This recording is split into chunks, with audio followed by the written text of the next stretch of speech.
नमस्ते।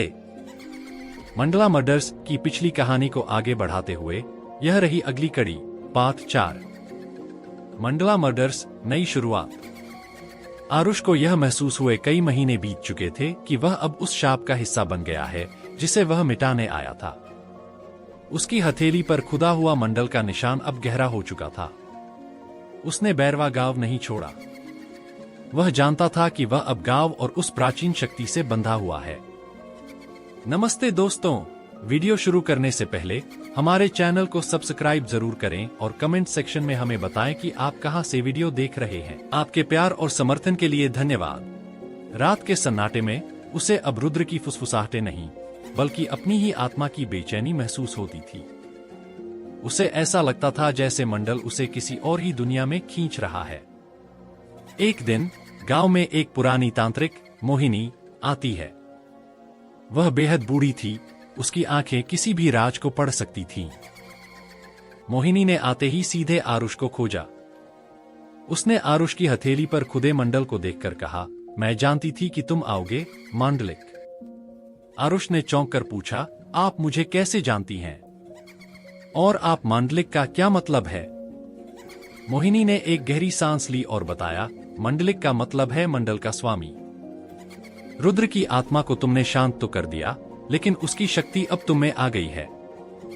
तुम अब उस अधूरे मंडल के नए स्वामी हो। यह मंडल तुम्हारे अंदर की इच्छाओं को पूरा कर सकता है, लेकिन हर इच्छा के बदले तुम्हें एक आत्मा की बलि देनी होगी। आरुष यह सुनकर घबरा गया। वह एक पत्रकार था, वह एक हत्यारा नहीं बनना चाहता था। उसने मोहिनी से कहा, मुझे इस शाप से मुक्ति चाहिए। मुझे बताइए कि मैं इससे कैसे निकल सकता हूं। मोहिनी ने कहा, इस शाप से निकलने का एक ही तरीका है आरुष। तुम्हें उस मंडल को पूरा करना होगा, लेकिन इस बार किसी की बलि देकर नहीं, बल्कि अपनी आत्मा की शुद्धता से। तुम्हें अपनी आत्मा को इतना शक्तिशाली बनाना होगा कि वह उस मंडल की नकारात्मक ऊर्जा को खत्म कर दे। आरुष ने पूछा, लेकिन यह कैसे होगा? मोहिनी ने बताया कि इसके लिए उसे गांव के 3 सबसे पवित्र स्थानों से मिट्टी लानी होगी।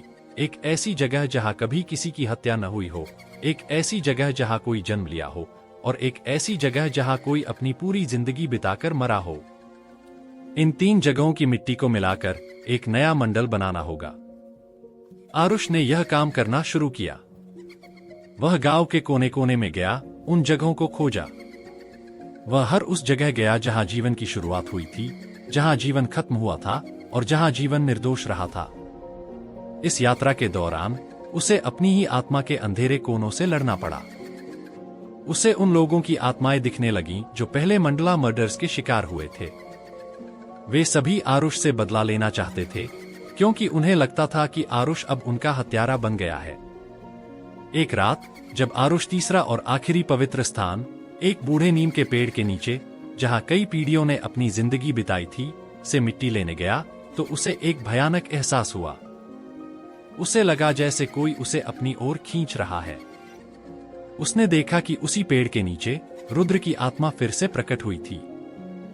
रुद्र ने एक भयानक आवाज में कहा, तुम अपनी आत्मा की शुद्धता से मुझे हराने की कोशिश कर रहे हो आरुष?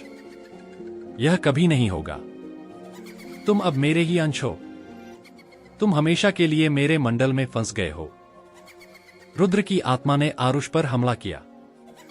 आरुष ने अपनी पूरी शक्ति के साथ रुद्र का सामना किया और उसने उस मिट्टी को अपनी हथेली पर खुदे मंडल पर डाला। मिट्टी के डालते ही मंडल से एक अजीब सी रोशनी निकलने लगी जो रुद्र की आत्मा को जला रही थी। रुद्र चिल्लाया, यह असंभव है।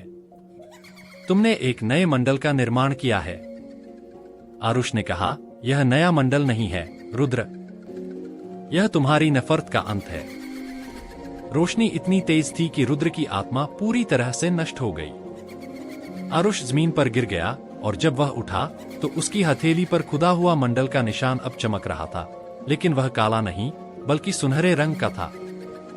आरुष ने अपनी आत्मा में एक नई शांति महसूस की।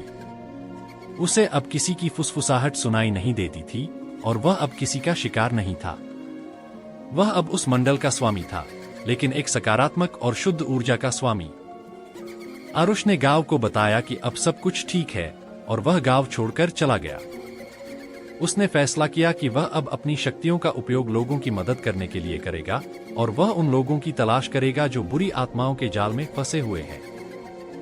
मंडला मर्डर्स की कहानी खत्म हो गई थी, लेकिन एक नया नायक जन्म ले चुका था। आरुष अब सिर्फ एक पत्रकार नहीं था, बल्कि एक ऐसा मांडलिक था जो अंधेरे से लड़कर रोशनी फैलाता था। उसकी कहानी अभी भी बिहार के छोटे से गांव बैरवा में सुनाई जाती है। आपको यह कहानी कैसी लगी? क्या आप आरुष के नए रोमांच के बारे में जानना चाहेंगे? अगर आपको हमारा वीडियो पसंद आया हो तो इसे लाइक करें, अपने दोस्तों के साथ शेयर करें और नए वीडियो के लिए हमारे चैनल को सब्सक्राइब करना न भूलें। आपके समर्थन से हमें और भी बेहतर कंटेंट बनाने की प्रेरणा मिलती है। धन्यवाद।